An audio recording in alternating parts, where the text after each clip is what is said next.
کہ جو بابرکت کلمات میں نے آپ کے سامنے تلاوت کرنے کا شرف حاصل کیا، اللہ تعالیٰ جل شانہ نے ان میں ارشاد فرمایا، اے ایمان والو، اللہ کا کثرت سے ذکر کرو۔ ذکر یاد کرنے کو کہتے ہیں۔ اللہ تعالیٰ جل شانہ کا ذکر کیا مفہوم رکھتا ہے؟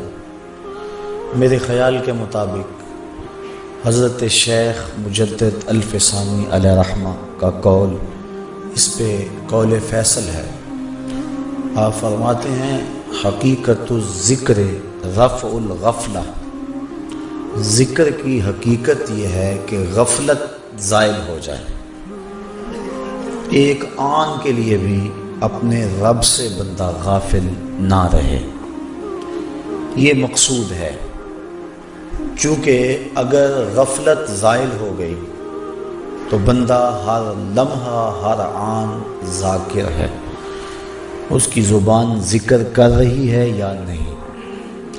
یہ آگے صورتیں ہیں ذکر کی، ذکر لسانی، ذکر قلبی، ذکر روحی، ذکر سری، ذکر خفی، ذکر اخفا، یہ اقسام ذکر ہے۔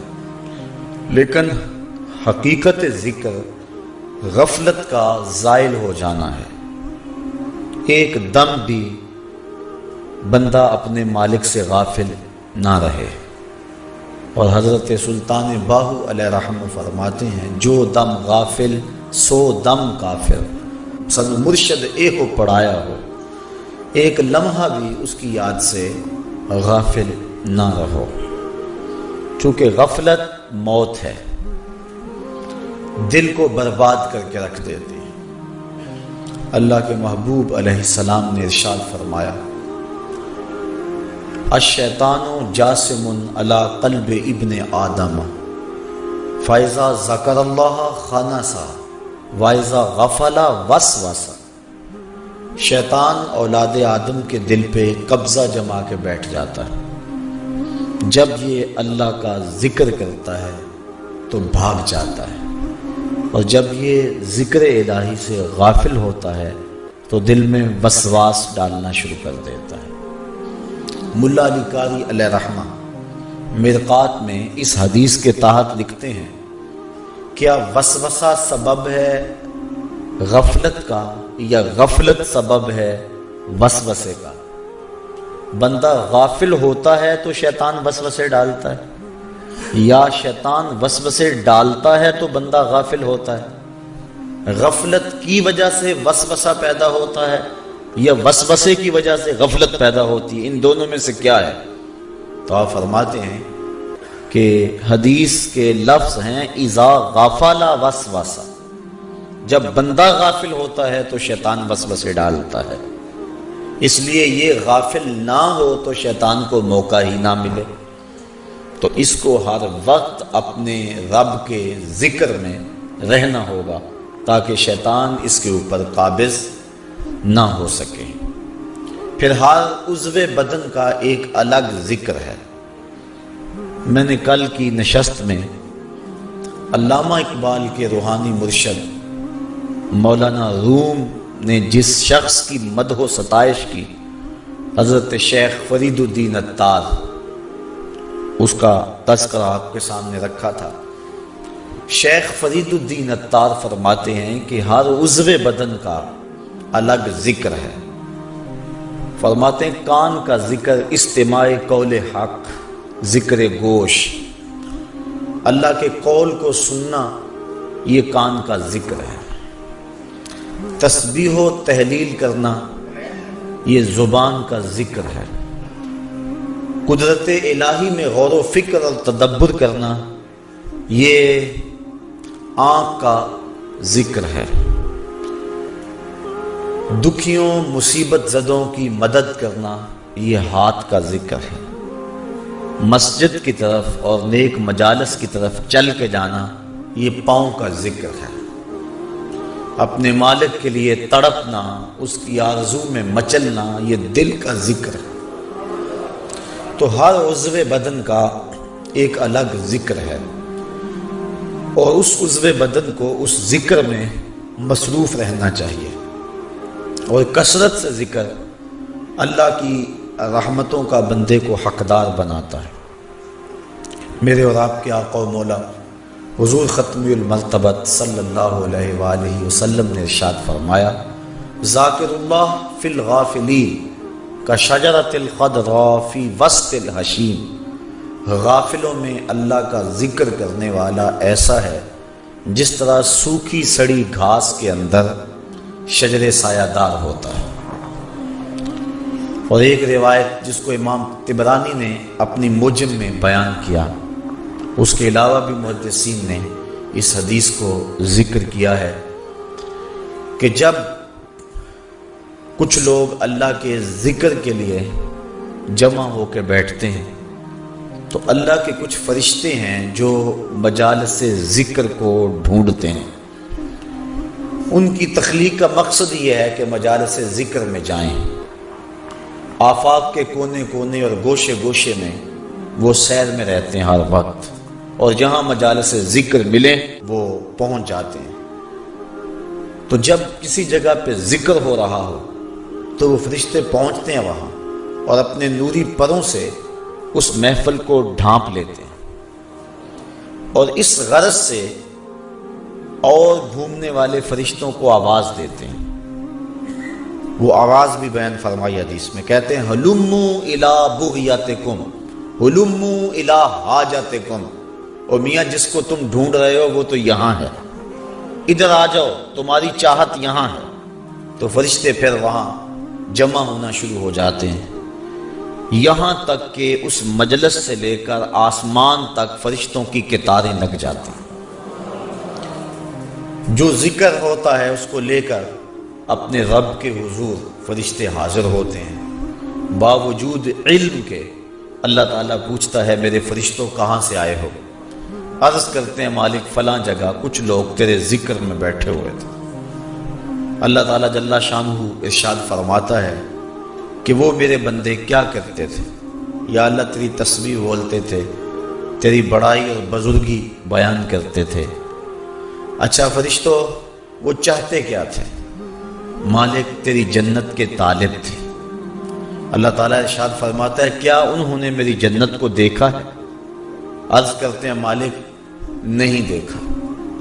ارشاد ہوتا ہے اگر دیکھ لیتے؟ فرشتے عرض کرتے ہیں مالک پھر تو شدید اشتیاق ہوتا۔ اچھا اور کیا چاہتے تھے؟ یا اللہ تیرے دوزخ سے پناہ مانگتے تھے، میرے دوزخ کو انہوں نے دیکھا ہوا ہے؟ یا اللہ دیکھا نہیں۔ اگر دیکھ لیتے تو پھر تو بہت زیادہ ڈر اور خوف ان کے سینے میں آ جاتا۔ اللہ تعالیٰ ارشاد فرماتا تم گواہ ہو جاؤ میں نے اپنے ان بندوں کی مغفرت فرما دی۔ جب فرشتوں کو یہ مجدہ جاں فضا ان بندوں کی بخشش و مغفرت کا ملتا ہے تو وہ عرض کرتے ہیں کہ مالک اس مجلس کے اندر کچھ لوگ اس غرض سے نہیں آئے تھے، مجلس میں موجود کچھ لوگوں سے انہوں نے ملنا تھا، تو وہ ان کے انتظار میں آ کے مجلس کے کونے میں بیٹھے رہے کہ جب وہ فارغ ہوں گے تو ہم ان سے ملیں گے۔ تو ان کا مقصد اور مقصود اس میں آنا نہیں تھا۔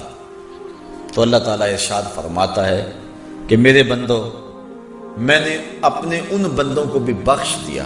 کیوں؟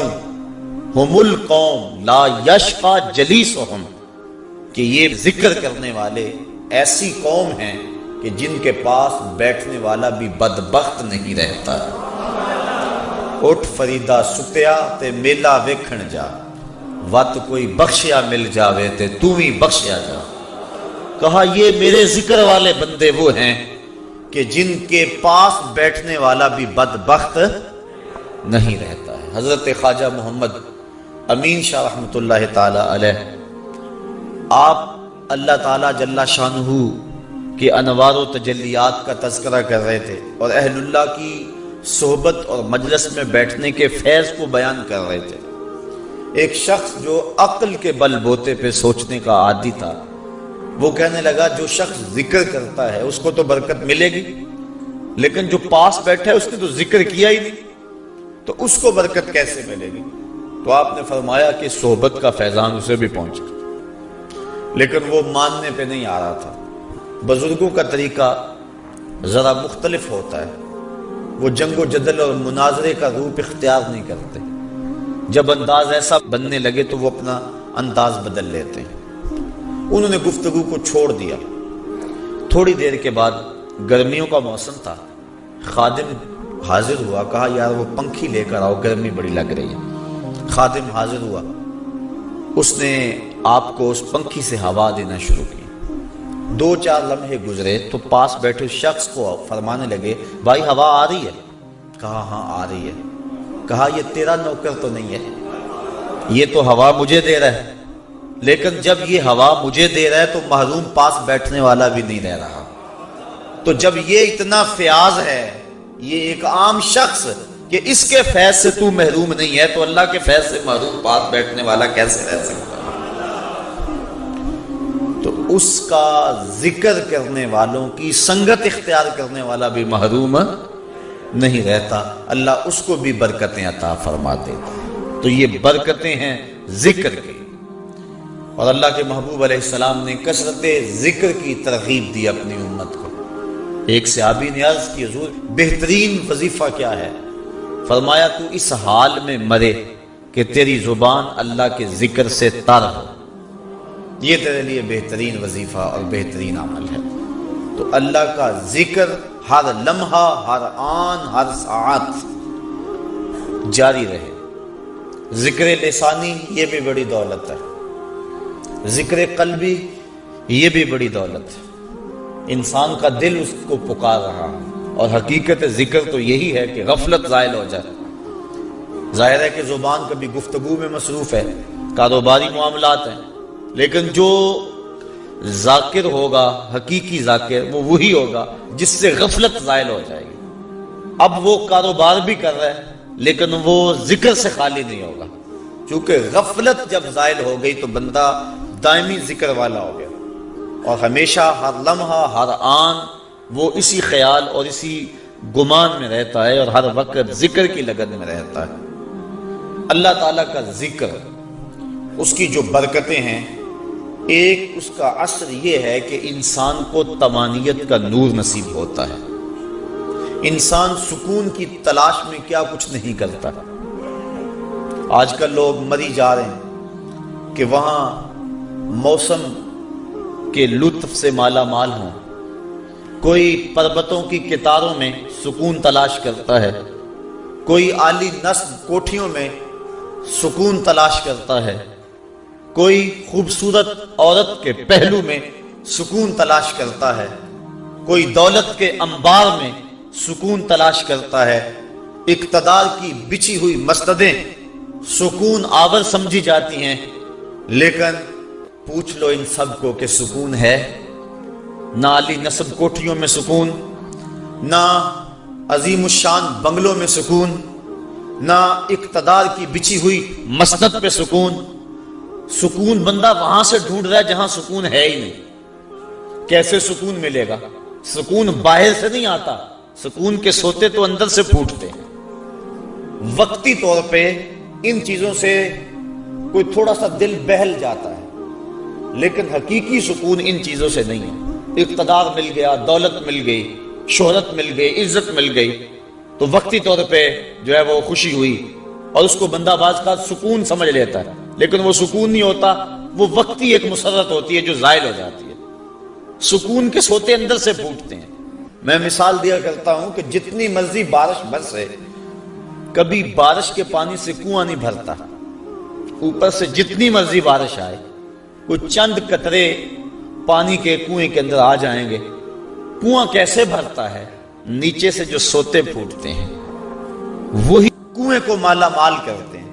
اسی طرح سکون کے سوتے باہر سے نہیں اندر سے پھوٹتے ہیں، اور وہ دل سے پھوٹتے ہیں۔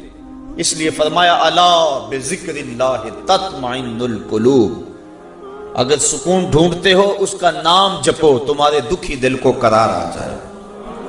تو سکون اس کی یاد میں ہے، سکون اس کے ذکر میں ہے۔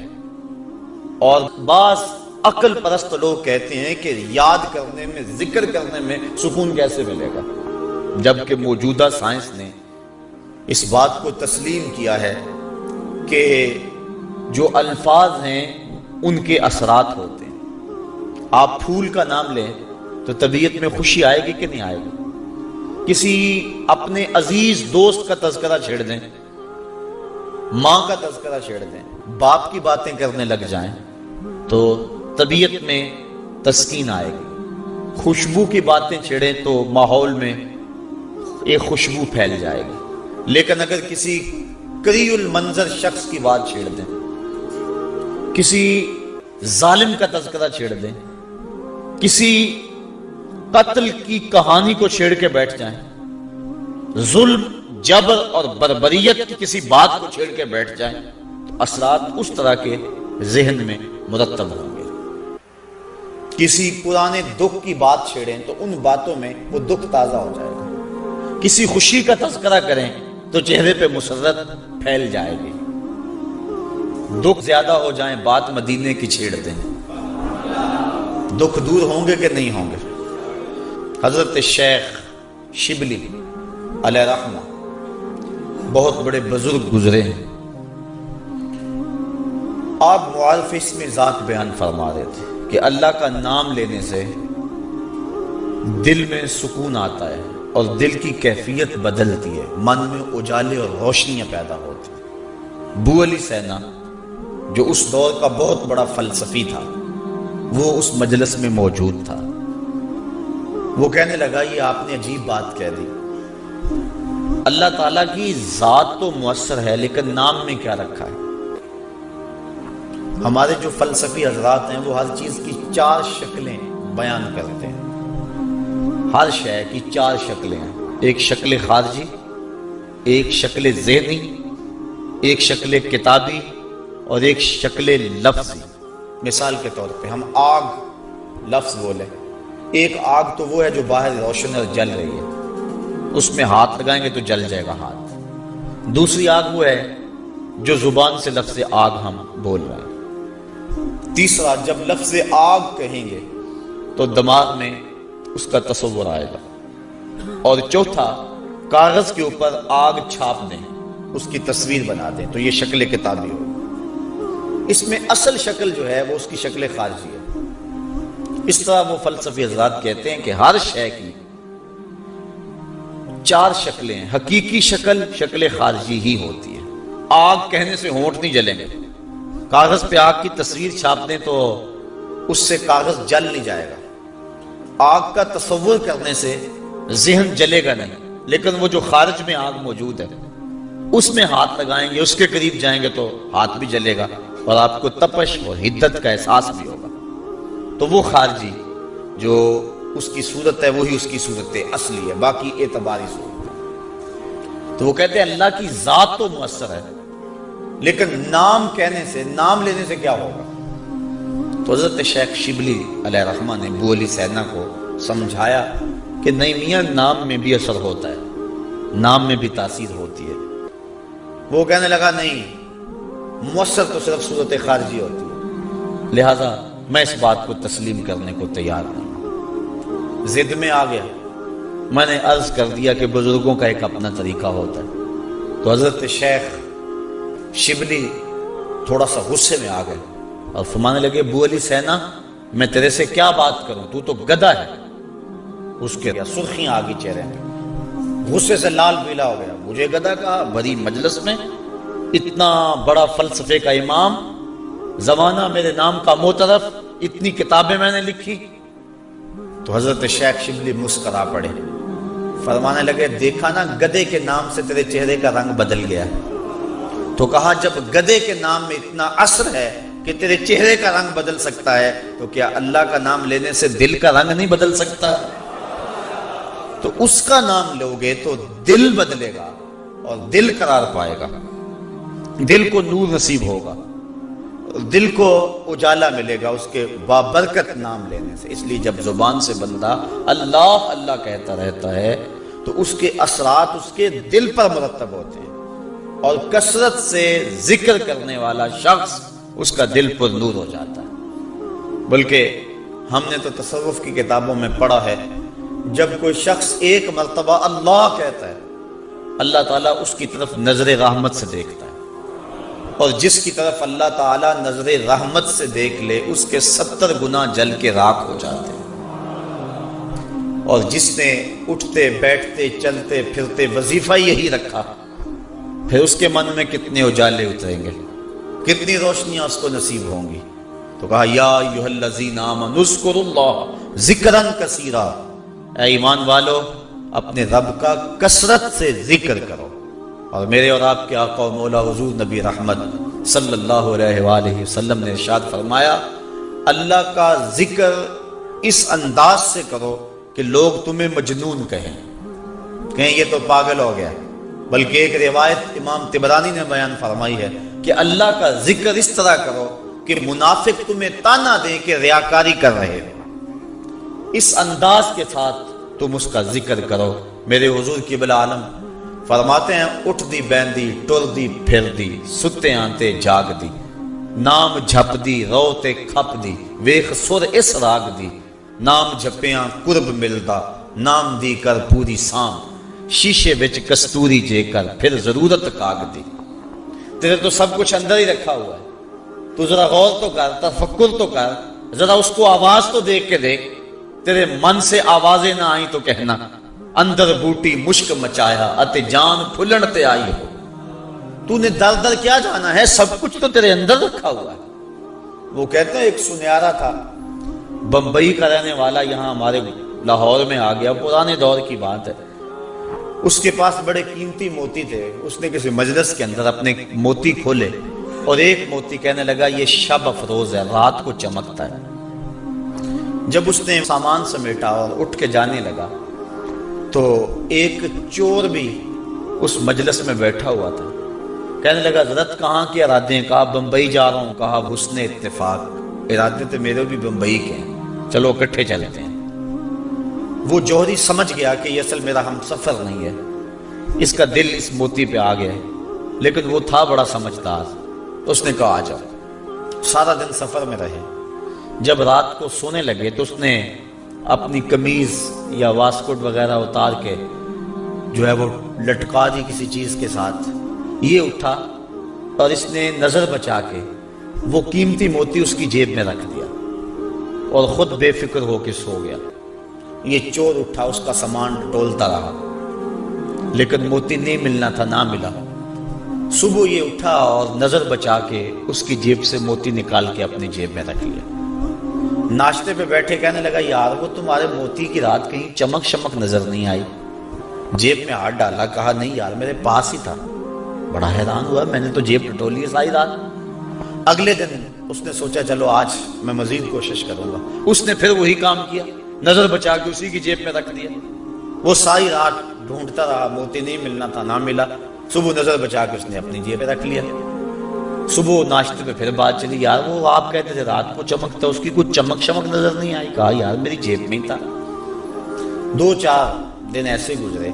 ایک دن اس نے عزم کر لیا کہ شاید وہ بغل میں رکھ لیتا ہے، منہ میں رکھ لیتا، کہاں رکھتا، آج تو اس کو میں بیدار بھی ہو جائے تو میں پھر بھی یہ وہ موتی اس سے لے لینا۔ وہ اس کے پاس سے پلٹتا رہا، لیکن وہ مست ہے، اس کو پتا ہے موتی محفوظ جگہ پہ۔ اور صبح اٹھا، نظر بچا کے موتی اپنی جیب میں ڈال لیے۔ اس نے پھر بات کی، اس نے کہا کہ یار وہ میرے پاس ہی تھا۔ اس نے کہا میں آج سچی بات بتاؤں، میں تیرا ساتھی نہیں تھا، میں تو تھا چور، میں تو چور تھا، اس موتی کی غرض میں تیرے ساتھ ہو لیا تھا، لیکن آپ تو میرے بھی استاد نکلے۔ میں نے بڑی محنت کی، مجھے 3 دن ہو گئے موتی نہیں ملا، میں آپ کو استاد مانا، آپ مجھے بتائیں کہ موتی آپ رکھتے کہاں تھے؟ اس نے کہا میاں تو اوروں کی جیبیں ٹٹولتا رہا، کبھی اپنی جیب میں بھی تو ہاتھ ڈال دیا ہوتا، نہ مسجد وچ نہ مندر وچ، لب یار نو اپنے اندر وچ، سب کچھ تو تیرے اندر ہے، تو اوروں کی جیبیں ٹٹولتا رہا۔ سلطان وہ فرماتے نہ کر منت تو خاج خضر دی، تیرے اندر آب حیاتی ہو۔ اور کبھی فرماتے ہیں وچے ہی بیڑے وچے ہی چیڑے وچے ہی ونج مہانے ہو، 14 طبق دلے دے اندر تمبو وانگو تانے ہو۔ سب کچھ تو تیرے اندر ہے۔ اور اقبال کہتا ہے خود ہی کا نشیمن تیرے دل میں ہے، فلک جس طرح آنکھ کے تل میں ہے۔ یہ سب کچھ تو انسان کے اندر رکھا ہوا ہے، بس تھوڑی سی توجہ کرنے کی دیر ہے۔ دل کی تختی پہ اس کا نام لکھا ہوا ہے۔ میں نے اس نے عرض کیا تھا کہ اقبال نے کہا تھا حکیم نیٹشے کے بارے میں، قلب او مومن دماغش کافر است۔ اس کا دل مومن تھا، دماغ کافر، لیکن ہر شخص کا دل مومن ہوتا ہے۔ تو اس دل کی ایک ایک پرت پہ رب کا نام لکھا ہوا ہے۔ اور کافر کو کافر اس لیے کہتے ہیں کہ وہ اس حقیقت کو چھپا دیتا ہے۔ یہ جو کاشتکار زمین کو کھود کر اس کے اندر بیج رکھتا ہے نا، اس کو بھی عربی میں کافر کہتے ہیں، کاشتکار کو بیج کو چھپانے والا۔ تو کافر کو کافر اس لیے کہتے ہیں کہ وہ حق کو چھپاتا ہے۔ تو ہمارے سینے کے اندر ہمارے رب کا نام موجود ہے، اور دل تو ٹھکانہ ہی اس کا ہے، دل تو بنایا ہی اس لیے ہے کہ یہ اللہ کا عرش بنے۔ اور وہ فرماتا ہے کہ میں زمین و آسمان میں کہیں نہیں سماتا، مجھے ڈھونڈنا ہو تو مومن کے دل میں تلاش کرو۔ دلوں کے اندر اس کے ڈیرے اور اس کے بسیرے ہیں، تو اس کا ذکر کر کے دل جلا پاتا ہے، دل تسکین پاتا ہے، دل میں روشنی ہوتی ہے۔ تو ہمارا مزاج یہ ہونا چاہیے کہ اٹھتے بیٹھتے چلتے پھرتے اس کے ذکر کو ہم حرز جاں بنا لیں۔ جب بندہ ایک مرتبہ کہتا ہے سبحان اللہ، زمین آسمان کے درمیان جتنا فاصلہ ہے سارا نور سے بھر جاتا ہے۔ یہ برکتیں ہیں ذکر کی۔ اس کا نام تو لے، کوئی معمولی نام ہے؟ جب زبان پہ اللہ کہتا ہے 14 طبق روشن ہو جاتے ہیں۔ یہ اتنا بڑا نام ہے، یہ اتنا بڑا وظیفہ ہے کہ اس سے بڑا کیا وظیفہ ہو سکتا ہے؟ اس کا نام، اس کا ذکر۔ تو فرمایا اللہ کا ذکر اتنی کثرت سے کرو کہ لوگ تمہیں کہیں مجنون ہیں، اور منافق تمہیں ریاکاری کے تانے دے۔ تم اٹھتے بیٹھتے چلتے پھرتے اس کے ذکر کو حرز جاں بنائے رکھو، یہی تمہارا سرمایہ ہے، یہی تمہارا وظیفہ ہے۔ دکھے ہوئے دل کا بھی یہی علاج ہے، پریشان خاطری کا بھی یہی علاج ہے۔ اندر کی کالک اس کے ذکر سے دھلتی ہے۔ حضور فرمایا لکل شیء سقالۃ وسقالۃ القلوب ذکر اللہ۔ ہر شے کا زنگ دور کرنے کے لیے کچھ نہ کچھ بنایا گیا ہے۔ کپڑے کو میل لگ جائے تو صابن یا سرف سے دھوتے ہیں، اسی طرح لوہے کو زنگ لگ جائے تو ریگ مار سے صاف کرتے ہیں۔ ہر شے کا زنگ دور کرنے کے لیے کچھ نہ کچھ ہے۔ فرمایا دلوں کو زنگ لگ جائے تو اللہ کا ذکر کرو، تمہارے دل ستھرے ہو جائیں گے۔ وَسَقَالَةُ الْقُلُوبِ ذِكْرُ اللَّهِ، دل کی سقالت، دل کے زنگ کو دور کرنے کا جو آلہ ہے وہ اللہ کا ذکر ہے۔ جب انسان ذکر کرتا ہے تو دل جلا پاتا ہے، دل روشنی پاتا ہے۔ گناہ سے دل میلا ہوتا ہے۔ روایت میں آتا ہے جب انسان گناہ کرتا ہے تو اس کے دل میں ایک سیاہ نقطہ لگ جاتا ہے، اگر وہ توبہ کے آنسوؤں سے اس کو دھو لے تو اس کا دل شفاف ہو جائے گا، اور اگر وہ توبہ نہیں کرتا اور تکرار گناہ کرتا ہے تو اس نقطے کے ساتھ ایک اور نقطہ لگ جاتا ہے۔ وہ غیر مرئی نقطہ ہے، ہم اپنی آنکھوں سے نہیں دیکھ سکتے، لیکن وہ دل کے اوپر پھیلتا چلا جاتا ہے۔ گناہ پر گناہ اس کے دل کو سیاہ کر دیتا ہے۔ پھر ایک ایسا موقع بھی آتا ہے کہ اسے بدی اور نیکی میں تمیز ختم ہو جاتی ہے۔ جو شخص پکا نمازی ہو، نماز چھوٹ جائے اس کی تو اس کی زندگی میں جو چین ہوتا ہے وہ لٹ جاتا ہے۔ جتنی دیر تک نماز پڑھ نہیں لیتا اتنی دیر تک اسے سکون نہیں آتا۔ جس شخص کے ضمیر پر ظلم کا داغ نہ ہو، وہ کسی کو گالی بھی دے بیٹھے تو خود پریشان ہو جاتا ہے، کسی کو تھپڑ بھی مار بیٹھے تو خود پریشان ہو جاتا ہے۔ جتنی دیر تک اس سے معذرت نہیں کرتا اسے سکون نہیں آتا۔ اسی طرح اللہ تعالیٰ نے یہ دل کو پاک پیدا کیا ہے، یہ ہم نے آ کے اس کو گندا کیا ہے۔ نفس پلیت پلیت چا کیتا، اساں اصل پلیت تا ناسے۔ نفس نے ہمیں پلیت کر دیا، ہم تو پاک آئے تھے، ستھرے آئے تھے۔ اور میاں صاحب علیہ رحمہ فرماتے ہیں چٹی چادر پھمنا والی تے داغ نہ لاوی جنیا، پھر نہ آکھی حشر دہاڑے حال ربا کی بنیا۔ تو یہ چٹی چادر ہے بالکل، تو اس کے اوپر کہیں داغ نہ لگا بیٹھنا، اور اگر اس کے اوپر داغ پہ داغ لگ جائیں اور دل سیاہ ہو جائے تو پھر حق و باطل کی تمیز ختم ہو جائے۔ پھر گناہ پہ گناہ کرے اسے پتہ نہیں ہوتا، کیونکہ جو پہلے ہی داغ دار چادر ہو ایک اور دھبا لگ جائے گا تو کوئی پریشانی نہیں ہوگی۔ چٹی چادر پہ معمولی سا داغ بھی لگے گا تو ہر ایک کو نظر آئے گا، محسوس کیا جائے گا کہ یہ داغ لگا ہوا ہے۔ اس لیے گناہ کرنے کا جو شخص مزاج بنا لیتا ہے اس کے لیے گناہ مشکل نہیں رہتا۔ بلکہ روایت میں آتا ہے کہ جب مومن گناہ کرتا ہے تو اس کی حالت یہ ہوتی ہے جس طرح احد پہاڑ کے نیچے آ گئے کہ ابھی اوپر سے وہ گر جائے اور اسے کچل دے گا. اور منافق جب گناہ کرتا ہے تو وہ یوں محسوس کرتا ہے جس طرح جو ہے مکھی بیٹھی تھی اور اس نے اس کو اڑا دیا.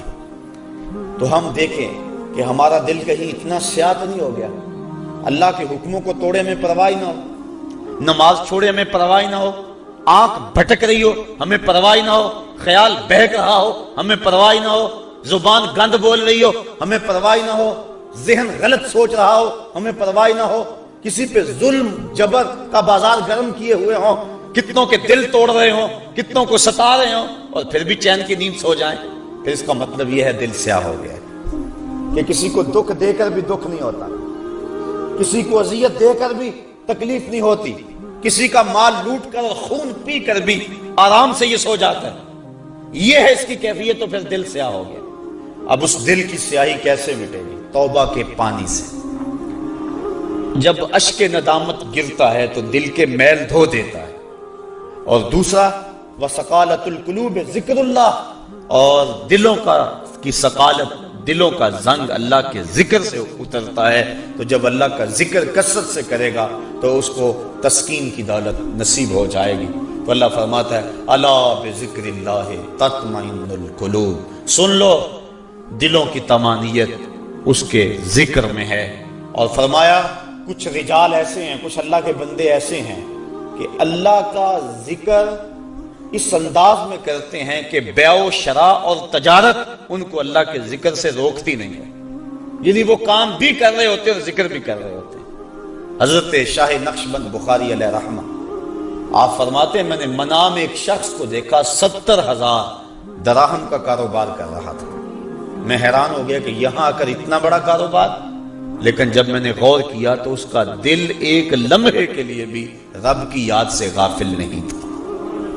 اور میں نے ایک شخص کو کعبۃ اللہ کا طواف کرتے دیکھا لیکن اس کا دل رب کی یاد سے غافل تھا.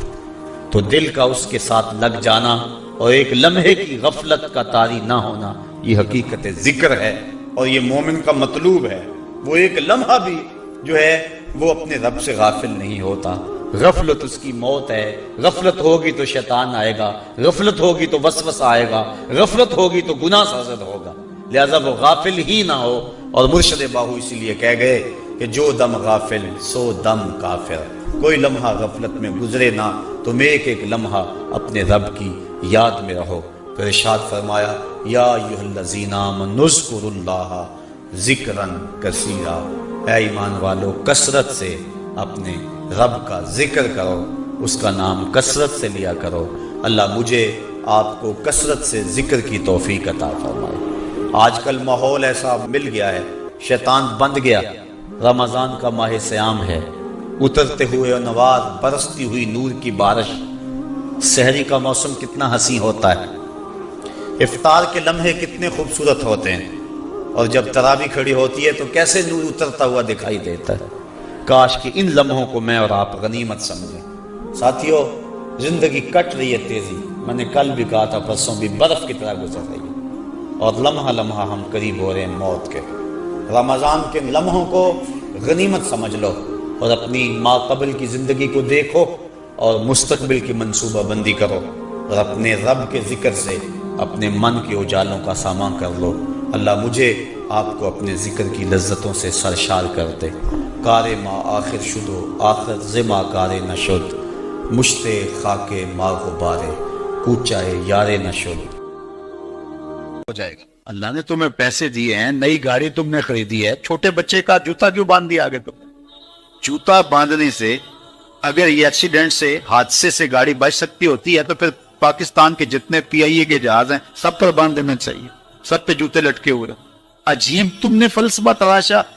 کسی نے جو ہے وہ کالی رنگ کی پٹی باندھ دی نیچے, جس سے اس کو نظر نہیں لگے گی. گھوڑے کے پاؤں کے نیچے جو کھری لگی ہوئی ہوتی ہے, کچھ لوگوں نے اپنے گھروں میں وہ باندھی ہوئی ہوتی ہے کہ اس سے ہمارے گھر کے اندر کوئی مصیبت نہیں آئے گی, کوئی تکلیف نہیں آئے گی. کسی نے ہنڈیا اپنے گھر کے اوپر الٹی رکھی ہوئی ہوتی ہے, یہ ہنڈیا بچا لے گی, اور یہ ہنڈیا کیا بچائے گی؟ اللہ کے قہر سے کچھ نہیں بچا سکتا. جب تمہارے اوپر کوئی مصیبت نازل ہونی ہے تو کچھ نہیں بچا سکتا. اگر بچنا چاہتے ہو تو پھر اللہ سے استغفار کرو، اللہ تعالیٰ کی تسبیح کرو، اللہ کی تحلیل کرو، میرے حضور پہ درود پڑھو، پھر دیکھنا کہ مصیبتیں ٹلتی ہیں یا نہیں ٹلتی. تو یہ خام خواہ کے رکیے. اور یہ عامل لوگ جو ہیں ان کا تو کام ہی یہی ہے، ان کا کام چلتا ہے لوگ ضعف الاعتقادی میں مبتلا رہے ہیں اور یہ کہہ دیتے ہیں کہ آپ کے خاندان میں ایک منحوس عورت ہے، یہ اس کا کیا ہوا ہے، تو کوئی نہ کوئی منحوس تو پہلے ہی انہوں نے طے کر رکھی ہوتی ہے، فوراً ذہن وہاں جا کلک ہو جاتا ہے. اس کا نون سے نام شروع ہوتا ہے، اس کا کاف سے نام شروع ہوتا ہے، اس کا جیم سے نام شروع ہوتا ہے، تو پورے خاندان میں کسی کا نام کاف، نون یا جیم سے تو شروع ہوتا ہی ہوگا، یا دوستوں میں تو فیض ذہن جو ہے ادھر منتقل ہو گیا. اب یہ بابا جی نے بتا دیا ہے، ہاں اس نے یہ بات کی تھی، کچھ باتیں یاد آنے لگی، اس کاف سے شروع ہونے والے نام کے ساتھ نفرت پیدا ہو گئی. اس باپے نے نفرت کا کاروبار کیا ہے. اس نے تو 100 روپے 200 روپے لے لیے، لیکن دو انسانوں کے اندر نفرت ڈال دی. اس کا گریبان کل قیامت کے دن پکڑا جائے گا. ان ملنگوں کے پاس، ان ضعف الاعتقادی کو پھیلانے والوں کے پاس کبھی نہ جاؤ. تمہیں مصیبت پڑی ہے، تمہیں لگ رہا ہے کہ شاید میرے اوپر جادو ہے، تو پڑھو نا سورہ بقرہ. جادو جڑ سے اوپر جائے گا. 40 دن اپنے گھر میں سورہ بقرہ پڑھو، برکت ہوگی. کہتے ہیں مولوی صاحب 40 دن تو نہیں پڑھی جا سکتی، 2.5 پارے، ہمیں کوئی تعویذ ہی کرتے. ہم شارٹ کٹ چاہتے ہیں نا، روزانہ صبح 2.5 پارے سورہ بقرہ پڑھے، یہ تو ہم سے نہیں پڑھی جائے گی.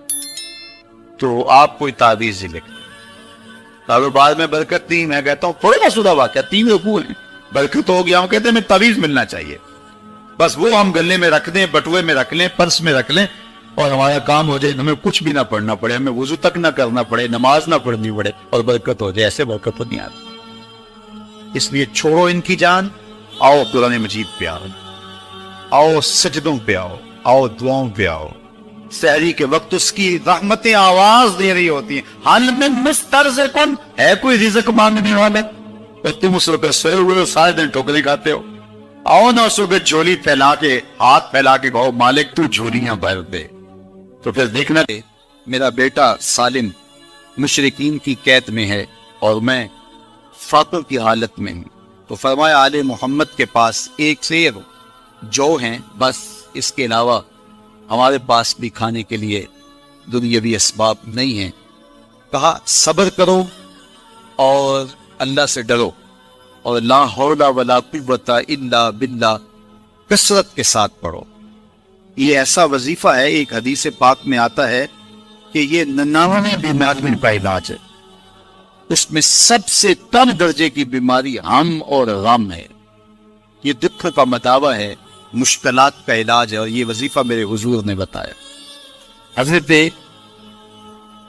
ابو ذر غفاری رضی اللہ تعالیٰ عنہ کو حضور نے 5 چیزیں بتائی تھی. ان میں سے 5ویں چیز یہ تھی کہ ابو ذر کثرت کے ساتھ لا حول ولا قوت الا باللہ پڑھا کرو. فرمایا عرش الہی کے نیچے ایک خاص خزانہ ہے، یہ وظیفہ وہاں سے آیا ہے. یہ زندگی میں معمول بنا لو. جب پھنس جاؤ، مشکلات میں آ جاؤ، تو لا حول ولا قوت الا باللہ پڑھو، اللہ راستے کھولے گا. تو حضور نے 3 چیزیں فرمائی، اللہ سے ڈرو، صبر کرو، اور کثرت کے ساتھ لا حول ولا قوت الا باللہ پڑھو. وہ فرماتے ہیں کہ میں یہ عمل شروع کیا، ابھی گھر میں بیٹھا ہی تھا کہ دروازے پہ دستک ہوئی. تو میں اٹھا کہ دروازہ کھولوں دیکھوں کہ کون ہے. تو دروازہ کھولا، دیکھا میرا بیٹا کھڑا ہے اور اس کے پیچھے 100 اونٹ کھڑے ہیں. تو میں نے کہا کہ تم اور یہ اونٹ؟ کہا مجھے موقع لگ گیا، میں ان کی قید سے بھاگ آیا. وَيَرْزُقْهُ مِنْ حَيْثُ لَا يَحْتَسِبُ، وہ تمہیں وہاں سے رزق دے گا جہاں سے تمہیں گمان بھی نہیں. اس کے ہو کے تو دیکھو. اللہ اکبر. اللہ کی ہو جاؤ تو پھر وہ تمہاری ضرورتوں کا کفیل ہو جائے. فرمایا حضرت عبداللہ ابن مسعود رضی اللہ تعالیٰ عنہ نے کہ کسی شخص کو فقر و فاقہ آ جائے تو وہ لوگوں کو بتائے کہ میں آج کل بڑے مشکل حالات میں ہوں، ہر وقت لوگوں کو بتاتا رہے، تو اس کی مشکل بڑھے گی، اس کی مشکلیں آسان نہیں ہوں گی اس طرح. اور اگر وہ اپنی اس مشکل کو کسی سے شیئر نہ کرے بلکہ مسلح بچھا کے اپنے رب سے کہے. کہ مالک فقر و فاقہ آ گیا ہے اور اس کا علاج تیرے پاس ہے، اس مرض کا مداوع تیرے پاس ہے۔ حضرت عبداللہ ابن مسعود فرماتے ہیں کہ رسول کریم نے فرمایا جلد یا بدیر اللہ اس کو مانا مان فرما دے۔ یہ بھی کبھی کر کے دیکھو، مشکل آ جائے، فاقہ آ جائے، اور قرآن مجید کا دل سورہ یاسین ہے، جس نے ایک مرتبہ سورہ یاسین کی تلاوت کی اللہ 10 مرتبہ قرآن پڑھنے کا ثواب عطا کرے۔ اور کتنا بڑا اجر ہے، آپ ایک سال میں بھی شاید 10 قرآن مجید نہ ختم کر سکے اور سورہ یاسین پڑھیں تو 10 مرتبہ قرآن مجید پڑھنے کا ثواب نصیب ہوگا۔ تو اپنی صبح کا آغاز سورہ یاسین سے کیا کریں، نماز فجر کے بعد اشراق تک سورہ یاسین پڑھ لیا کریں۔ سورہ یاسین اگر آپ پڑھ کے اپنے دن کا آغاز کرتے ہیں، آپ کا سارا دن خیر سے گزرے گا۔ اس دن اگر کاروبار کریں گے تو برکت ہوگی، اس دن بہت ساری بیماریوں سے، آفات و بلیات ارضیہ اور سماویہ سے بچے رہیں گے، لوگوں کے شر سے، حادثات سے محفوظ رہیں گے۔ میرے حضور نے ارشاد فرمایا قرآن مجید میں ایک سورت ہے جس کی 30 آیات، اگر کوئی شخص اس کی تلاوت کرتا ہے تو وہ سورت پڑھنے والے کی شفاعت کرتی ہے، اور اتنی بار شفاعت کرتی ہے کہ اس کو بخشوا کے چھوڑتی ہے۔ وہ سورت کون سی ہے؟ وَهِيَ تَبَارَكَ الَّذِي بِيَدِهِ الْمُلْكُ، یہ سورۃ الملک ہے، 30 آیتیں ہیں۔ جو شخص اس کی تلاوت کریں، یہ اتنی بار سفارش اللہ کی بارگاہ میں کرتی ہے کہ اپنے پڑھنے والے کو بخشوا کے چھوڑتی ہے۔ اپنے دن کا آغاز سورہ یاسین سے کریں اور اپنی شب کا آغاز سورہ ملک سے کریں۔ سونے سے پہلے سورہ ملک کی تلاوت ضرور کر لیں، انشاءاللہ اس سے رات برکت سے گزرے گی۔ جس نے ایک دن میں 100 مرتبہ سبحان اللہ و بحمدہ پڑھا، کتنی مرتبہ؟ 100 مرتبہ کیا پڑھا؟ سبحان اللہ و بحمدہ، فرمایا کہ اس کے گناہ سمندر کی جھاگ کے برابر بھی ہوں تو اللہ معاف فرما دے گا۔ تو یہ اپنے وظائف میں شامل کر لیجئے، سبحان اللہ و بحمدہ۔ اور حدیث بخاری ہے کہ 2 کلمے ایسے ہیں جو اللہ کو محبوب ہیں اور زبان پر مشکل نہیں، زبان پر بڑے آسان ہیں، اور جب میزان پہ رکھے جائیں گے تو پلڑے کو جھکا دیں گے، بڑے بھاری ہیں میزان پہ۔ وہ 2 کلمے یہی ہیں، سبحان اللہ و بحمدہ، سبحان اللہ العظیم۔ تو اگر اس کو 100 مرتبہ روزانہ پڑھے تو سمندر کی جھاگ کے برابر بھی گناہ ہو تو اللہ معاف فرما دیتا ہے۔ اللہ فرماتا ہے ما یفعل اللہ بعذابکم، وہ تمہیں عذاب دے کے کیا کرے گا؟ ذرا لہجہ دیکھیے، ذرا انداز، ما یفعل اللہ بعذابکم، وہ تمہیں عذاب دے کے کیا کرے گا؟ تم اس کی مخلوق ہو، اپنے دستے قدرت سے اس نے تمہیں بنایا ہے، تو وہ تمہیں عذاب دے کے کیا کرے گا؟ اس کی ضرورت نہیں ہے کہ تمہیں عذاب دے، نہ اس کی چاہت ہے کہ تمہیں عذاب دے۔ کوئی خود چھلانگے لگائے تو اس کی مرضی۔ فرمایا کہ ما یفعل اللہ بعذابکم، وہ تمہیں عذاب دے کے کیا کرے گا؟ ان شکرتم وآمنتم، اگر تم شکر ادا کرو اور ایمان لاؤ تو وہ تو قدردان ہے جو کوئی اس کا شکر کرتا ہے اور جو اس پر ایمان لاتا ہے۔ تو اللہ اس کے لیے عذاب نہیں رکھا، اس کے لیے رحمتیں رکھی ہوئی۔ تمہیں دستے قدرت سے بنایا ہے اور وہ تمہیں خوش دیکھنا چاہتا ہے، تمہیں خوشحال دیکھنا چاہتا ہے، تمہیں سرشار دیکھنا چاہتا ہے، تمہیں نہال دیکھنا چاہتا ہے، تمہاری زندگی کو خوشگوار دیکھنا چاہتا ہے۔ تم نے اپنے آپ کو خود اپنے اعمال کی وجہ سے مصیبتوں میں ڈالا ہے، تو کہا شکر کرنے کی عادت ڈال لو، دیکھنا پھر اللہ تعالیٰ جل شانہ کی رحمتیں تمہارے اوپر کس طرح اترتی ہیں، اس کی نوازشیں تمہارے اوپر کیسے برستی ہیں۔ توکل اگر ہم سیکھ جائیں تو توکل ایک ایسی دولت ہے کہ جو خوشحال زندگی کی ضمانت بنتی۔ جب ہم اللہ پر توکل نہیں کرتے اور ہم سمجھتے ہیں یہ سب کچھ ہماری محنت کا نتیجہ ہی ہوگا، اور نتیجہ جب نہیں آتا تو پھر ہم بے چین مضطرب ہو جاتے ہیں، اور جب ہم اس پہ توکل کر لیں تو پھر ہمارا صرف اتنا ہی کام ہے کہ میاں ہم یہ کام کر رہے ہیں، بس یہ حکم، ہم بیج بو رہے ہیں، بس یہ حکم ہے اور بو رہے ہیں، باقی اس پہ بھروسہ ہے، یہ کام اس کا ہے کہ اس نے اس کو اگانا ہے، اس کے اوپر پھل لگانے ہیں۔ تو جب اس پہ توکل ہو جائے تو بندہ سوکھا رہتا ہے، ورنہ بندہ مشکل میں مبتلا ہو جاتا ہے۔ بسا اوقات ایسا ہوتا ہے کہ بندہ ایک منصوبہ تیار کرتا ہے، اس کا عملی نتیجہ اس کو سامنے نظر آ رہا ہوتا ہے، لیکن نتیجہ بالکل الٹ جاتا ہے۔ سید علی المرتضیٰ فرماتے ہیں میں نے اپنے ارادوں کی شکست سے ہی اپنے رب کو پہچانا ہے، کہ میں ایک منصوبہ تراشتا ہوں کہ یہ اور یوں ہوگا اور وہ ہونا چاہیے، لیکن نتیجہ وہ نہیں آتا، تو کوئی طاقت ہے اس کا جو نتیجہ بدل دیتی ہے۔ تو بندہ اس طاقت پہ یقین کرتے، اس پہ توکل کر کے جو ہے وہ اس پہ بھروسہ کر لے تو زندگی سوکھی ہو جاتی ہے۔ مغرب میں جو اللہ پر یقین نہیں رکھتے وہ خودکشی کر لیتے ہیں کہ یہ کیوں ہو گیا، ایسا نہیں ہونا چاہیے تھا، لیکن ہم خودکشی اس لیے نہیں کرتے، ہم کہتے ہیں میرا رب جس طرح چاہے اس طرح ہی ہوتا ہے، جو اس نے طے کیا ہوا ہے وہ کر کے رہتا ہے، اس لیے تم اس پہ توکل کر لو اور اس پہ بھروسہ کرو۔ حضور علیہ الصلوۃ والسلام نے فرمایا لو انکم توکلون علی اللہ حق توکلہ، اللہ پر توکل کرنے کا جو حق ہے اگر تم وہ ادا کرتے تو فرمایا اللہ تمہیں ایسے رزق عطا کرے جیسے پرندوں کو عطا کرے۔ ہمارا تو کاروبار ہے، یہ فیکٹری ہے، یہ دکان ہے، یہ ہماری نوکری ہے، ہم نے یہاں سے کمائی کرنی ہے۔ پرندوں کا کوئی کاروبار نہیں ہوتا، کوئی نوکری نہیں ہوتی، کوئی ٹھیا، کوئی اڈا نہیں ہوتا جہاں جا کے انہوں نے رزق کے لیے کوئی آغاز کرنا ہوتا ہے، بلکہ حضور نے فرمایا تغدو خماسا وتروح بطانا، جب وہ صبح گھر سے نکلتے ہیں تو خالی پیٹ نکلتے ہیں اور انہیں کوئی اپنی منزل کا تعین نہیں ہوتا، جدھر خیال آیا اڑ گئے ادھر، لیکن کبھی ایسا نہیں ہوا کہ شام کو خالی پیٹ واپس آئے، کہا وہ پیٹ بھر کے آتے ہیں۔ باہو بولے بند توکل پنچھی اڑ دے، خرچ نہ پلے زیرا ہو، جب گھر سے اڑتے ہیں تو ان کے پلے نہ کوئی خرچ ہوتا ہے، نہ راس المال ہوتا ہے، نہ کوئی اوزار ہوتے ہیں، نہ کوئی ہتھیار ہوتے ہیں، کچھ بھی نہیں ہوتا، یوں ہی گھر سے نکلتے ہیں، کبھی بھی خالی پیٹ نہیں آئے۔ فرمایا اگر اللہ پہ پرندے توکل کر لیں تو اللہ اسے بھی عطا کرتا ہے، تم توکل کرو گے تو تمہیں عطا نہیں کرے گا۔ اور یہ بات پکی ہے کہ آپ جب راہ خدا میں دیتے ہیں تو آپ کے رزق میں مال میں کبھی کمی نہیں آتی۔ اللہ کے محبوب نے 3 چیزیں قسم کر کے کہی، حضور نے کچھ چیزیں ارشاد فرمائی تو ان میں سے 3 چیزوں کے بارے میں فرمایا کہ یہ تو میں اللہ کی قسم کر کے تمہیں کہتا ہوں، اور ان میں سے ایک شے یہ کہ ما نقص مال عبد من صدقہ، فرمایا میں اللہ کی قسم اٹھا کے کہتا ہوں کہ صدقے سے مال کم نہیں ہوتا۔ تمہارا کیلکولیٹر حساب یہی بتاتا ہے کہ جو ہے وہ کم ہو گئے، 100 میں سے 10 دے دیے تو باقی 90 رہ گئے۔ آپ کا اکاؤنٹنٹ بھی آپ کو یہ بتاتا ہے کہ اتنے لاکھ میں سے اتنے ہزار دے دیے، باقی اتنے رہ گئے، لیکن میرے حضور نے کہا میں اللہ کی قسم اٹھاتا ہوں کہ صدقے سے مال کم نہیں ہوتا۔ دوسری بات فرمائی کہ جو شخص مانگنا شروع کر دیتا ہے، سوال کا دروازہ کھول دیتا ہے، اس کی کمی پوری نہیں ہوتی، یہ بھی میں اللہ کی قسم اٹھاتا ہوں۔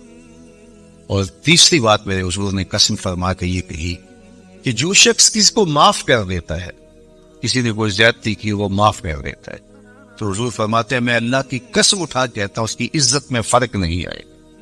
تو یہ 3 چیزیں حضور نے قسم کر کے فرمائی۔ تو اس لیے ہم اپنے ہمسایوں کو دیکھیں، ان کی ضروریات کا خیال رکھیں۔ تو حضور کی سیرت کا یہ عنوان جو حضرت خدیجہ الکبریٰ سے بہتر کون جانتا تھا، اپنا سارا مال انہوں نے حضور کو پیش کر دیا جب نکاح ہوا حضور سے کہ حضور اب یہ میرا نہیں، یہ آپ کا ہے، اور وہ سارا مال حضور نے لوگوں میں بانٹ دیا، ضرورت مندوں کی کفالت کرتے رہے۔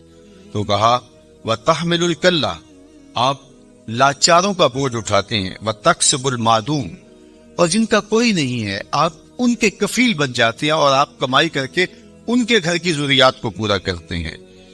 وَتَقْرِ الضَّيْفَ، اور آپ کی یہ خوبی ہے کہ آپ مہمان نواز ہیں، مہمان نوازی آپ کا شعار ہے، آپ کا طرز زندگی ہے، اور مہمان کو جو کھلایا جاتا ہے اس کا حساب بھی نہیں ہوتا، اور مہمان کے ساتھ جو بیٹھ کے کھایا جاتا ہے اس کا بھی حساب نہیں ہوتا، اور مہمان اپنا رزق خود لے کے آتا ہے اور برکت چھوڑ کے جاتا ہے۔ تو مہمان کو کبھی بھی بوجھ نہیں سمجھنا چاہیے۔ تو کہا کہ اور تیسری اور آخری بات وَالتَّعِينُ عَلَى نَوَائِبِ الْحَقِّ، جو لوگ مشکلات میں پھنسے ہوتے ہیں، مصیبت میں پھنس جاتے ہیں، مسائل میں گر جاتے ہیں، آپ ان کی مدد کرتے ہیں۔ ابھی حضور اعلان نبوت نہیں کیا، ابھی پہلی وحی نازل ہوئی ہے، تو حضور کی ماضی کی سیرت کو حضرت خدیجہ الکبریٰ لوگوں کے سامنے رکھیں۔ آپ اس سے بھی پیچھے چلے جائیے۔ جب شب ابی طالب میں حضور کو حضور کے خاندان سمیت محصور کر دیا گیا، قریش مکہ نے حضور کو روکنے کے لیے بڑی کوششیں کی، لیکن حق کا یہ مسافر کبھی بھی رکنے والا نہیں تھا، بلکہ حضور کے چچا کو بلا کے کہا کہ اپنے بھتیجے سے پوچھو کہ تمہارا مسئلہ کیا ہے۔ دولت مال چاہیے تو ہم سارے لوگ مل کے اتنی دولت ان کو دے دیتے ہیں کہ کوئی کمی نہیں رہے گی، اور اگر کسی خاتون سے نکاح کرنے کی آرزو دل کے کسی گوشے میں ہو تو وہ بھی بتائیے، کسی سردار کی بیٹی سے نکاح کرنا چاہیں تو ہم اس کے لیے بھی حاضر ہیں، لیکن یہ بتوں کی مخالفت چھوڑ دی جائے۔ تو جب بہت ساری باتیں کی سب نے مل کے کی اور جو ہے وہ دباؤ بھی ڈالا کہ اگر نہیں یہ کرتے تو پھر حالات کی تلخیاں اور جو کچھ ہے وہ آپ کے سر پہ ہوں گے۔ تو حضور کے چچا جناب ابو طالب حضور کے پاس آئے تو ان کی طبیعت پر کچھ بوجھ تھا، تو انہوں نے کہا کہ بھتیجے، میں اکیلا اتنے قبائل کے ساتھ لڑائی کا بوجھ نہیں اٹھا سکا، میری کمر کمزور ہے۔ تو حضور علیہ الصلوۃ والسلام کی خدمت میں انہوں نے کہا کہ وہ تو اس طرح کی باتیں کر رہے ہیں۔ تو آقا کریم نے جو جواب دیا وہ سنیے۔ آپ نے فرمایا، یا امی لو وضع الشمس فی یمینی والقمر علی یساری، اگر وہ سورج میرے دائیں ہاتھ میں رکھ دے اور چاند کو لا کے میرے بائیں ہاتھ میں رکھ دے اور دنیا بھر کے خزانے میرے قدموں میں ڈھیر کر دے، میں کبھی بھی حق کو باطل اور باطل کو حق نہیں کہہ سکتا۔ یہ وہ چیز ہے جہاں پر ہمیں کھڑا ہونا چاہیے۔ یہ رشوت کیا ہوتی ہے؟ ہم اداروں میں افسر بن کے بیٹھتے ہیں اور ہم کسی ذمہ دار منصب پہ بیٹھتے ہیں، تو ہمیں چند ٹگوں سے کوئی خرید لیتا ہے، ہمارا ضمیر پھر کہاں ہوتا ہے؟ کائنات کی نعمتیں اس کو پیشکش کی جا رہی ہے جو پیدا ہوا تو باپ کا سایہ سر پہ نہیں ہے، 6 سال کی عمر ہے تو ماں انتقال کر گئی، یہ حالت ہے۔ لیکن کہا جا رہا ہے کہ جناب آپ کو جو چاہیے ہم فراہم کرتے ہیں، لیکن کہا لو وضع الشمس فی یمینی، اگر وہ سورج کو میرے دائیں ہاتھ میں رکھتے اور چاند کو میرے بائیں ہاتھ میں رکھتے اور میرے پاؤں میں کائنات کے خزانے لا کے دولت قارون بھی رکھ دیں، لیکن میں پھر بھی حق کو حق کہوں گا، باطل کو باطل کو، تو میں چند ٹگوں پہ اپنی ضمیر کا سودا کیسے کر سکتا ہوں اگر میں رسول اللہ کو مانتا ہوں، اگر میں حضور علیہ الصلوۃ والسلام کا فالوور ہوں، اگر میں ان کا امتی ہوں، ان کا غلام ہوں، ان کا عاشق ہوں، تو پھر میں کیوں اپنے ملک کو بیچوں، میں کیوں عدل کو بیچوں، میں کیوں انصاف کو بیچوں، میں کیوں اپنے منصب کو بیچوں، میں کیوں لوگوں کے حق غصب کروں، لوگوں پر زیادتیاں کروں، میں دیوار رکھتے ہوئے ہمسائے کے 2 انچ دبانے کے لیے اپنی ضمیر کا سودا کر لوں، میز کے اوپر سے رشوت پکڑوں یا نیچے سے پکڑوں، فرق نہیں پڑتا اس سے، میں اپنی ضمیر کا سودا کیا ہے اور برسرے بازار کیا ہے اور بہت سستا بیچا ہے میں نے اپنے آپ۔ وہ کیا کسی نے کہا تھا کہ ہر 2 عالم قیمتیں خود گفتائی، نرخ بالا کن کہ ارزانی ہنوس، 2 جہاں کو تو نے اپنی قیمت بتایا ہے، اپنا نرخ بتایا ہے کہ 2 جہاں میری قیمت لگتی ہے، کہا قیمت بڑا ابھی سستا بک رہا ہے، یہ ساری کائنات تیری قیمت لگا دی جائے لیکن تیری قیمت پھر بھی نہیں ہے اور تو سستا بک رہا ہے، نرخ بالا کن کے ارزانی ہنوس، تیری قیمت جو ہے وہ یہ 2 جہاں نہیں ہے، تیری قیمت صرف تیرے رب کی رضا ہے۔ تو کہا کہ میں کبھی بھی، تو یہ حضور علیہ الصلوۃ والسلام کی زندگی تھی۔ خیر انہوں نے جب کہا کہ میں تو نہیں تمہاری بات کو ماننے والا، تو پھر انہوں نے سماجی بائیکاٹ کر دیا، سوشل بائیکاٹ کر دیا اور حضور کو شاب ابی طالب میں مقید کر دیا۔ تو حضور کے چچا نے اس وقت ایک قصیدہ لکھا حضور کے نام، کیونکہ یہ پانی نہیں پہنچنے دیتے تھے، غلہ نہیں پہنچتے تھے، کوئی باہر سے بھی آتا تاجر تو اس کا غلہ خود خرید لیتے کہ کہیں وہ بنو ہاشم کے پاس نہ چلا جائے، اور وہ خرید کے اپنی زندگی اور موت کے درمیان جو ٹوٹتا ہوا رشتہ ہے جو ہے وہ اس کو کہیں بچا نہ پائے۔ تو حضور کے چچا نے ایک ماضی کا واقعہ قریش کو یاد دلایا اس قصیدے میں۔ ہوا اس طرح کہ حضور کی عمر تھی کوئی 9 سال یا 8 سال کہ مکے میں قحط پڑ گیا، تو حضور کے چچا کے پاس لوگ آئے کہ قحط پڑ گیا ہے اور آپ اولاد اسماعیل سے ہیں، تو اللہ کی بارگاہ میں دعا کیجیے کوئی بارش کے آثار پیدا ہو اور کوئی سبزہ پیدا ہو۔ آپ نے فرمایا تم بھی سین حرم میں پہنچ جاؤ، میں بھی پہنچ جاتا ہوں، وہاں اللہ کی بارگاہ میں دعا کرتے ہیں۔ خیر لوگ جمع ہو گئے تو حضور کو ساتھ لیا حضور کے چچا نے اور سین حرم میں پہنچے اور کعبۃ اللہ کی دیوار کے ساتھ حضور کو یوں کھڑا کیا کہ حضور کی پشت کعبہ کی دیوار کے ساتھ لگ رہی تھی اور رخ لوگوں کی طرف تھا۔